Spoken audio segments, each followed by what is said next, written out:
Лекувањето во Штипската клиничка болница е најдолго и најскапо. За 2 месеца Штип ќе добие нов генерален урбанистички план. Нема совест за животните. Бездушник во Штип затворил куче во бокс и го оставил да умре. Почнало буквално само да се јаде. Уметникот Ѓоко Антониев го овековечува проби Штип на сликарско платно. Ѓоко Антониев е белек на проби Штип. Првото дете во Делчево за оваа година се роди на Божик. Родителите се радуваат на син. Ки тргне, пек има повеќе раѓања оваа година. Прв ден по празниците, најмалку половина си ја мразат работата. Терате повеќе на лежање, не ти се оде на работа. Во однос на останатите 2 клинички болници, лекувањето во Штипската е најдолго и најскапо. Ова е анализа на Државниот инспекторат за труд според последните доставени податоци од болниците. Така, за извршените 2045 хируршки интервенции, болните во кревет поминале 14.102 дена, односно 5,9 денови по интервенција. За разлика од Штипската болница, во Битола пациентите во кревет биле 5,1 ден, а во Тетово уште помалку, просечно само 4 дена. Ова значи дека секој пациент кај нас во болница останува подолго цели 2 дена. Дека не станува збор за случајност, потврдуваат и другите истражувања. Во делот на нехируршките болнички сместувања во Битолската и Тетовската се лежи по 4,1, а во Штипската болница цели 6 дена. Повторно 2 дена повеќе. Зошто е така и кој е ставот на фондот во врска со овие податоци? Не значи ништо дека тие 2 дена повеќе се лежи во Штип, за разлика од Тетово и од Битола. Во моментот од медицински аспект не би требало да значи никакво полошо или подобро лекување на пациентот за разлика од другите 2 клинички болници. За пациентите должината на престојот во болница е лекарска заповед во интерес на здравјето, но очигледно е дека тие не знаат дека зад ова се крие злоупотреба на фондовските пари. Кои се можните последици за болницата и за наплата на цели 20.000 болнички денови повеќе? Со оглед на тоа дека нашиот здравствен систем е концепиран на вид и обем на дадени здравствени услуги, тоа е дефиниран максимален буџет кој се дава како надоместок на годишно ниво, каде што се скалкулирани сите трошоци и со тоа што пациентите примат 2 дена повеќе лежат, не прави никаква разлика. Сепак во случајов какво такво објаснување за вишок од болнички денови може да биде нешто друго, односно старосната граница на пациентите. Имено таа на оперираните пациенти од источниот регион е 49, додека на оние во Битола 37, а во Тетово 47 години. Дали по овие анализи нешто ќе се промени зависи од останатите институции, но очигледно е дека освен за лекување, лекарите кај нас имаат и обврска тоа да трае нешто подолго. За 2 месеца Штип ќе добие нов генерален урбанистички план. Досега градските проектанти завршиле 2200 хектари од вкупно 2300, колку што опфаќа новиот ГУП. Најзначајниот урбанистички документ на општината треба да реши многу проблеми во градот, но најзначаен е сообраќајниот хаос, кој е топ приоритет, а пред кој многу локални власти досега ги затвараа очите. Основна цел на изработката на новиот генерален план е санацијата на претходните обврски кои што беа во претходниот генерален план, а се однесуваа на примерната патна мрежа. Во суштина со промената на новиот генерален план, со донесувањето на новиот генерален урбанистички план, ќе се изврши редукција на примерната патна мрежа, со што ќе се создадат услови за изработка на детална планска документација за целата површина од 2300 хектара на целиот град. Инаку 2013 Штип проект ја заврши со 22 програмски задачи со вкупна површина од 120 хектари. Од тие 22 задачи кои што ги работевме во текот на 2013 година, 7 се усвоени на Советот, уште 4 ги очекуваме овие 3 дена за наредниот Совет да бидат усвоени во предлог верзија и остануваат уште 4 задачи кои што во моментот се работат и остатокот е во процедура од страна на секторот и одделението за урбанизам. А задачите се однесуваат на изработка на измени и дополнување на детални урбанистички планови, побарање на заинтересирани страни, како и по барање на локална самоуправа. Промената на деталните и генералниот план е прашање на голема професионална, но и политичка одговорност, зашто од нив зависи не само изгледот, туку и развојот на градот.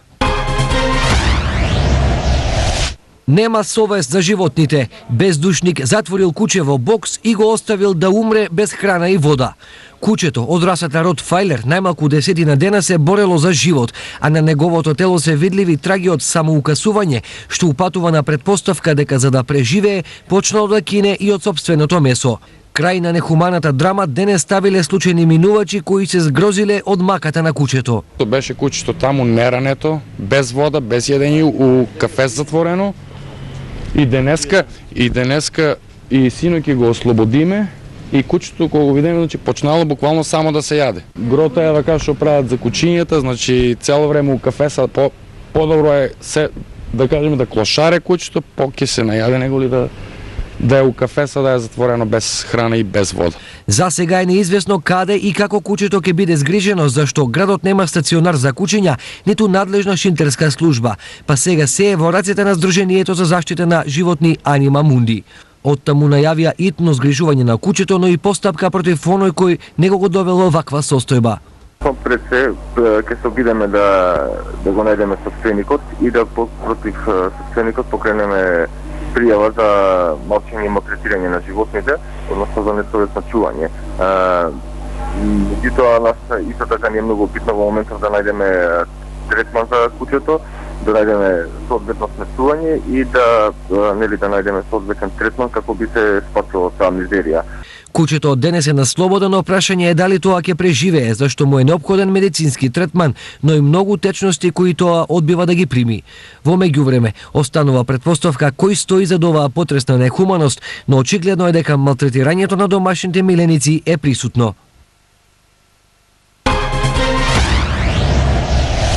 Основното јавно обвинителство покрена обвинение против 12 лица, меѓу кои тројца штипјани за случајот председавач. Обвинетите се товарат за злоупотреба на службената должност и овластување, како и помагање во извршувањето на првото дело. Тие ќе одговараат за проневера на 1,3 милиони евра. Меѓу обвинетите и председателот на Советот на општина Цинтар, Мирослав Шиповик, и неговиот брат, кои се поранешни членови на управниот одбор на Машино Промет, како и функционер од УЈП и неколку собственици на приватни бизниси. 0,3% повеќе инфлација имало во декември наспроти ноември лани, пресметала статистика. Најголем пораст на цените имало кај храната, пијалоците, лековите, облеката и обувките. Во однос на декември 2012 година, инфлацијата е зголемена за 1,4%. Вкупната вредност на извезените стоки од Македонија во периодот од јануари-ноември 2013 година изнесува 3 милиарди 863 милиони 59 илјади долари, покажуваат податоците на Државниот завод за статистика. Во истиот период, вкупниот увоз во земјата изнесувал 5 милиарди 981 милион 590 илјади долари, пошто покривањето на увозот со извозот изнесувал 64,6%. Трговскиот дефицит во 11 месеци од 2013 година изнесува 2 милиарди 118 милиони 531 илјада долари.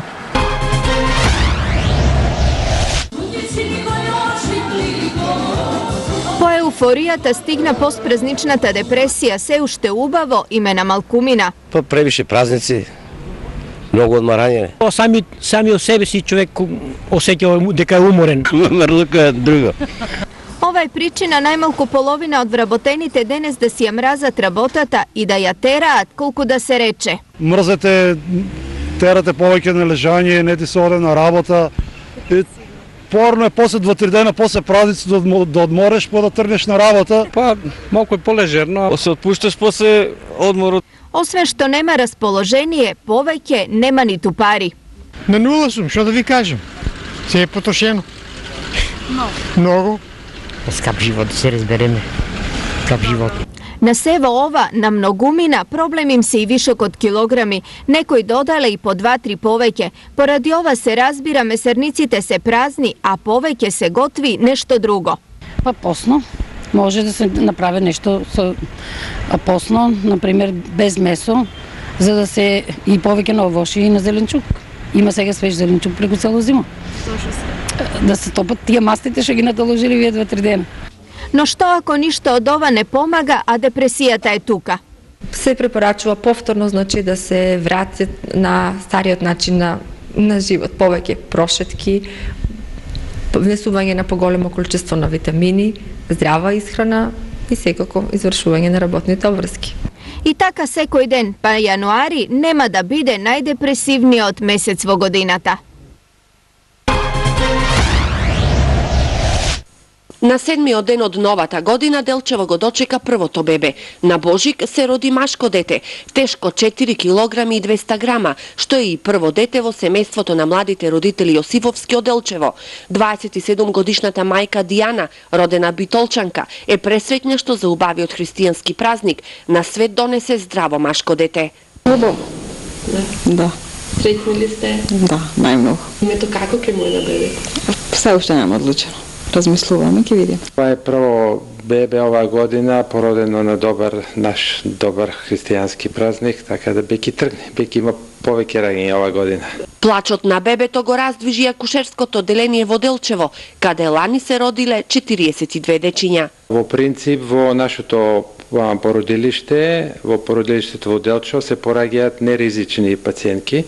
Тоа што ни е ризично го препраќаме надолу во Кочани, Штип и Скопје. Инаку во регионот 2 дена пред Делчево на 5 јануари, првиот жител го доби Пехчево, додека во Берово, како и Каменица, се уште се чека раѓањето на првото дете во овие општини. Со над 150 дела, 10 изложби, меѓу кои учество на изложбата 107 македонски уметници во Париз, ликовниот уметник Ѓоко Антониев е еден од најголемите промотори на пробиштип во и надвор од Македонија. Уметничката инспирација нема граници, но за Ѓоко тоа се најчесто луѓе, места, но и настани од родниот пробиштип. Инспирацијата секогаш ја црпам од сето оно што ме обкружува мене, од природата, од луѓето, сето оно што околу мене. Историјата на пробиштип на сликарското платно се раѓа од неколку денови до неколку месеци, зависно од мотивот, но и техниката. Кое масло на платно, ќе оценем повеќе време затоа што маслото по слабо споро суши, додека акрил кога е на платното побрзо може да се слика и побрзо суши. 15 годишната работа и овековичување на пробиштип од младиот уметник направи еден од најревносните хроничари на своето време. Тој со своите дела во сите жанрови на ликовната уметност има искажано, така да ги неговите дела ги красат сите домови, сите институции во пробиштип, а сакам како интересен факт да го одбележим и тоа што едно негово дело го представува пробиштип и во музеот на Тоше Проевски во Крушево, што за нас како граѓани на општина Пробиштип и за Ѓоко Антониев представува особена чест и задоволство. Сепак, уметноста во Македонија не го живее уметникот. Интересот за купување на уметнички слики е минимален. Само од уметноста е потешко, не знам во другите држави мислам дека може повеќе да се екзистира, да се живее, но кај нас мислам сега за сега дека не може да се опстане затоа што е многу слаб интересот за уметничките дела. Независно од ова, Антониев не се откажува од уметноста, а љубовта кон неа се обидува да им ја пренесе и на младите генерации како наставник по ликовна уметност.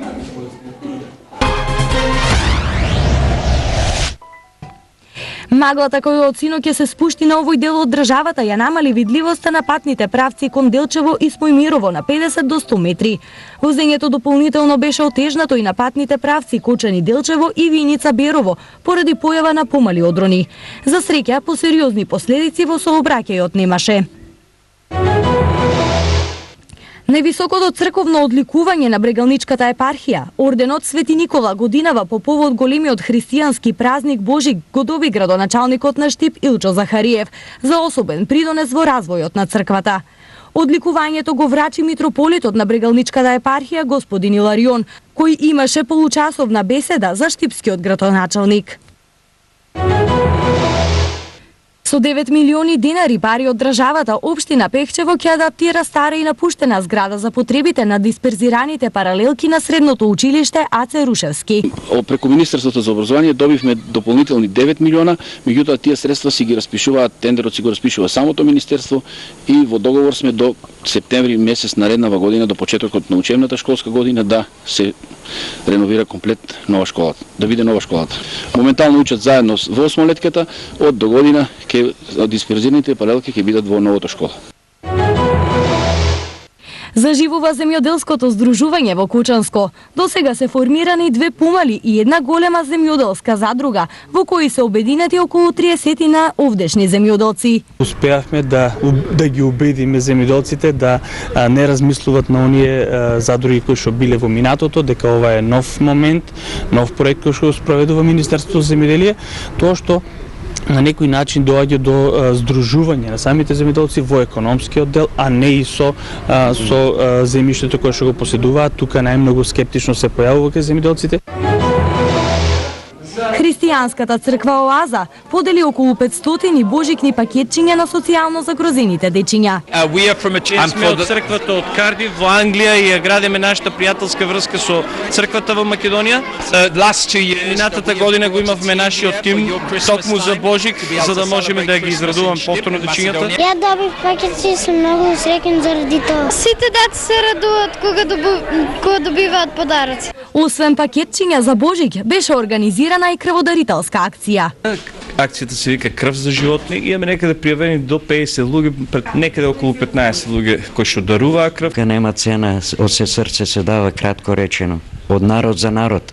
Па убаво, на мене ми е добро доаѓа, плюс, што знам, држливо е. Ова ми е 54-ти пат што давам крв. Па секоја акција крводарителска е убава, бидејќи спасувате нечiji живот. Општина Штип организира јавна презентација и анкета за нацрт план на ДУП за урбаната заедница Железничка. Опфатот е дефиниран на југ, по границите катастерска парцела број 1075/22 од запад, осовина на пат М6 Струмица Штип, од север по јужната страна на градежна парцела со индустријска зона. Парцелите се наменети за лесна и незагадлива индустрија, стовариштва и сервиси. Јавната презентација ќе се одржи утре со почеток од 14 часот во просториите на локалната самоуправа. Земјотрес од 2,1 степени денес тресеше во Македонија и Бугарија околу 6 и 8 минути. Епицентарот е помеѓу Делчево и Берово, а земјотресот со посилен интензитет се почувствува на Пијанечко-Малешевскиот од македонска и Крупник и Брежани од бугарската страна.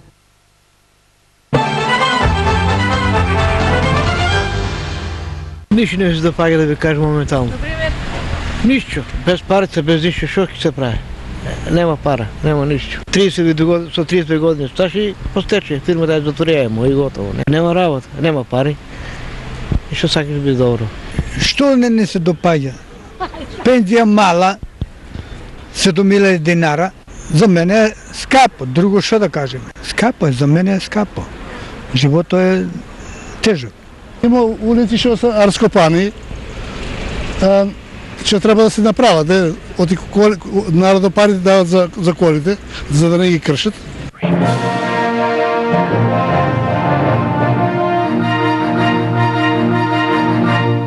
Денес Комисијата за спорт и избор на спортист на годината за град Штип ја одржа првата конститутивна седница на која се утврдија почетните критериуми, според кои треба да се избере најуспешниот спортист на градот.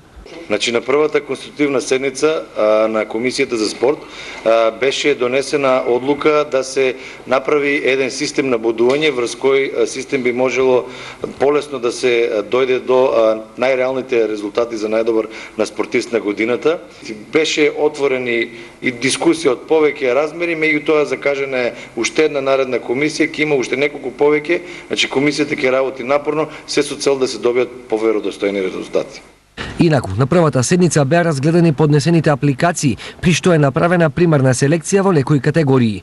Оние кои ќе влезат во потесниот круг на избор, ќе мораат да поднесат дополнителни докази за наведените успеси, како официјален билтен од првенствата, доказ од матичната федерација, број на надпреварувачи, земји учеснички, поединични победи и слично, со цел да се допрецизира квалитетот на надпреварите во кои тие го оствариле резултатот, а со тоа да се изврши реален избор на најуспешниот спортист на Штип за 2013 година. Британец изградил еколошка куќа за ефтини пари. Мотивот за изградбата бил поривот за самоодржливост и подигање на еколошката свест. Тој за изградба на овој дом потрошил околу 3600 евра, а при изградбата не користел машини, туку рачни алатки. Куќата целосно е изградена од еколошки материјали од природата, а стилот на живот во неа е посебен.